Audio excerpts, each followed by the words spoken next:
Barcelone ne perd pas de temps pour devenir la meilleure version d'elle-même. La saison 2025-2026 présente un tout nouvel ensemble de défis. Le Real Madrid de Xabi Alonso se renforce rapidement et va puiser dans des ressources internes encore inexploitées. Le PSG de Luis Enrique a prouvé sa puissance lors de la finale de la Ligue des Champions. Le Bayern, Manchester City, Liverpool et Arsenal sont tous très actifs sur le marché des transferts. Quel projet sera au sommet à la fin de la saison prochaine? La concurrence est féroce. Hansi Flick a exposé sa stratégie et sait que défendre le triplé national sera encore plus difficile que de le gagner. À Barcelone, il faut gagner des titres et lors de notre première année, nous en avons remporté 3. C'est très bien. Quant au style et à la philosophie que nous voulons mettre en place, il s'agit d'offrir aux joueurs plus d'opportunités et d'outils. C'est aussi très positif d'avoir des discussions régulières avec Deco et Bojan sur la planification à long terme. Nous n'évaluons pas seulement cette saison, mais aussi l'avenir. Voyons ce qui va se passer. Nous pensons déjà à la saison 2026-2027, à ce qui pourrait arriver et à ce dont nous pourrions avoir besoin, a déclaré l'entraîneur du Barça dans une interview accordée à AS. L'ampleur de la planification est impressionnante. Il ne s'agit pas seulement de la saison à venir, mais aussi de celle d'après. Cela faisait longtemps que Barcelone n'avait pas connu une telle réflexion méthodique tournée vers l'avenir. La question qui suit est de savoir quelle sera la prochaine étape dans la méthode de Flick. Il ne s'agit pas d'atteindre la perfection, mais de viser le progrès. Quand je vois l'équipe s'améliorer et évoluer, je suis plus que satisfait parce que c'est ce que je veux. Aider chaque joueur à devenir la meilleure version de lui-même. C'est l'une des raisons pour lesquelles je suis ici. L'objectif principal est de travailler dur et d'atteindre le plus haut niveau, déclare Flick. L'objectif principal pour la nouvelle saison est la Ligue des Champions. Bien sûr, personne ne refusera d'autres trophées, mais les joueurs et Flick parlent de l'USL comme si c'était le Saint Graal. Nous voulons remporter ce titre. Je sais que ce ne sera pas facile, mais nous allons travailler sans relâche pour y parvenir. Nous devons continuer à nous battre ensemble et prouver que nous sommes une grande équipe, aussi bien en attaque qu'en défense. C'est le niveau d'exigence que je veux voir, a déclaré Flick au journaliste Xavi Miguel. En conséquence, la planification de l'effectif s'étend désormais non seulement à la saison prochaine, mais aussi à 2026-2027, comme l'a souligné l'entraîneur. Deco a déjà annoncé ses priorités et laissé entendre que certains transferts allaient inévitablement avoir lieu. Nous nous concentrons sur les renouvellements de contrats. Nous n'avons pas besoin d'une refonte massive. Quand le moment sera venu d'agir sur le marché, les bons noms apparaîtront, a déclaré le directeur sportif du Barça lors d'une récente conférence de presse. Il pourrait y avoir quelques transferts, 2, 3, peut-être 4. Nous agirons en fonction des opportunités du marché et des besoins de l'équipe, a ajouté Deco. Nous avons déjà évoqué les plans du club pour le mercato, mais la situation est tellement dynamique et évolue si rapidement que certains mouvements potentiels du Barça méritent d'être réexaminés. Ce qui est vraiment encourageant, c'est l'analyse interne continue visant à améliorer les résultats et à maintenir une dynamique positive au sein du club. Flick et Deco ont identifié les faiblesses qui ont empêché la première équipe de réaliser une saison parfaite ainsi que les recrues spécifiques qui pourraient aider à décrocher le titre de la Ligue des Champions. Comme rapporté, le Barça est en train de finaliser le transfert du gardien de l'Espagnol Juan Garcia avec une clause libératoire de 25 millions d'euros. Le club est convaincu qu'une concurrence féroce pour la place de numéro 1 est essentielle pour une équipe de classe mondiale. Garcia a réalisé le plus grand nombre d'arrêts en Liga la saison dernière et est considéré comme une excellente opportunité sur le marché. Il fait partie intégrante des plans de Flick et Deco pour les saisons 2025-2026 et 2026-2027. Reste à savoir s'il sera en concurrence avec Ter Stegen ou Szczęsny, mais le club souhaite disposer de 2 gardiens de but d'élite. Comme en 2014-2015, la dernière saison du triplé, où Ter Stegen était en compétition avec Claudio Bravo. En ce qui concerne les renforts défensifs, il y a également de bonnes nouvelles. Les performances remarquables d'Eric Garcia au poste d'arrière droit en fin de saison ont atténué l'urgence de recruter à ce poste.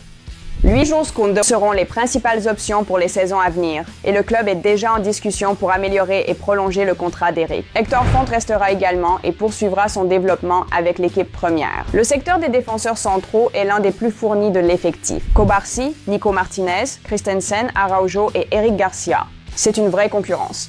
Mais la préoccupation potentielle que Flick et Deco ont identifiée se situe au poste d'arrière-gauche. L'une des raisons évoquées pour l'élimination en demi-finale de la Ligue des Champions face à l'Inter a été l'absence d'Alejandro Balde lors des 2 matchs. Gérard Martin, malgré 2 passes décisives au match retour, n'a pas atteint le niveau requis à ce stade de la compétition. C'était plutôt une performance miraculeuse et inattendue. Denzel Dumfries a dominé son couloir. C'est pourquoi Flick et Deco veulent des garanties à ce poste. Premièrement, pour offrir à Bald une vraie concurrence afin qu'il continue de progresser. Deuxièmement, pour ajouter un autre arrière latéral de haut niveau à l'effectif. Le candidat idéal, Alejandro Grimaldo du Bayer Leverkusen, un produit de la Masia qui a toujours rêvé de revenir.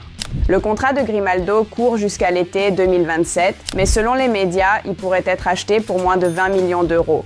Barcelone le tient en haute estime pour sa qualité, son expérience et sa grande familiarité avec le style de jeu du club, explique Fernando Polo, journaliste de Mundo Deportivo. En ce qui concerne le renforcement du milieu de terrain, des discussions récentes ont évoqué un possible transfert de Thomas Partey d'Arsenal. Mais cela ressemble davantage à une manœuvre du camp du joueur pour obtenir un meilleur contrat à Londres qu'à une réelle volonté du Barça, car la concurrence pour le poste de milieu défensif central est aussi féroce qu'en défense centrale. Marc Bernal revient, Marcos Alonso est déjà là, et puis il y a la grosse artillerie, Pedri, Frenkie de Jong, Gavi. Eric Garcia peut aussi jouer au milieu de terrain. Avons-nous vraiment besoin de Partey et de son salaire élevé? La réponse est évidente. Il vaut mieux économiser cet argent pour renforcer l'attaque, qui est sans aucun doute la priorité absolue. Ansu Fati s'en va. Son transfert à Monaco est en phase finale. La priorité du club est de renforcer la ligne d'attaque et d'alléger la pression sur Lamine Yamal et Rafinha. L'engouement autour de Luis Diaz s'est calmé, et c'est une bonne chose. Flick comprend le risque. Le montant du transfert du Colombien serait énorme, même si un accord à 50 ou 60 millions d'euros avec Liverpool était possible. D'un point de vue stratégique, Flick ne veut pas recruter un joueur de 28 ans qui exigerait une place de titulaire garantie. Cela pourrait perturber l'environnement dans lequel Yamal, Rafinha, Dani Olmo, Lewandowski, Ferran Torres et Fermín López s'épanouissent. À la place, Flick a recommandé des alternatives plus abordables qui pourraient apporter de la profondeur sans bouleverser l'équilibre. Son nouveau favori, l'ailier de l'Atalanta Ademola Lookman. Son contrat expire l'été prochain, donc une indemnité de transfert de 30 millions d'euros est une estimation réaliste, ce qui en fait une option très attrayante. Lookman peut jouer sur les deux ailes, ce qui ferait de lui un excellent renfort pour l'effectif. Il aura 28 ans cette année, mais comparé à Diaz, les avantages sont évidents. Un risque financier moindre et une volonté d'accepter un rôle de rotation. Et puis, Lookman a toujours rêvé de jouer pour le Barça. Alors, où en sommes-nous actuellement? Nous avons un accord confirmé à 25 millions d'euros pour Juan Garcia, des liens solides avec Alejandro Grimaldo pour environ 50 millions d'euros, une nouvelle priorité absolue sur l'aile, 30 millions d'euros pour Lookman. Une surprise pourrait venir sous la forme de l'arrivée de Leroy Sané en tant qu'agent libre, mais ses exigences salariales élevées restent un obstacle majeur. J'évaluerai cette possibilité à 1 sur 10. L'option de Marcus Rashford est bien plus réaliste, lui qui ferait tout son possible pour rejoindre Barcelone selon les rumeurs. L'attaquant anglais a clairement indiqué qu'il était prêt à accepter n'importe quelle condition financière pour pouvoir être inscrit pour la saison 2025-2026, conformément aux règles strictes du fair play financier de la Liga. Le seul problème, c'est la position de Manchester United. Ils veulent de l'argent immédiatement et ne sont pas très enthousiastes à l'idée d'un nouveau prêt avec option d'achat. Donc, 40 millions de livres pour Rashford ou 30 millions d'euros pour Lookman. Le choix semble évident. Tout dépendra de la stratégie du joueur. S'il est déterminé à rejoindre le Barça, United pourrait être contraint de négocier et finir par accepter un accord, comme des frais de prêt de 5 à 10 millions d'euros, plus une option d'achat de 25 à 30 millions d'euros. Comme vous pouvez le voir, le club analyse soigneusement les besoins clés de l'équipe première. Plus de concurrence entre les gardiens, une vraie doublure pour Bald, un ailier polyvalent pour les deux côtés et Marcus Rashford qui pourrait enfin révéler sa meilleure version à Barcelone.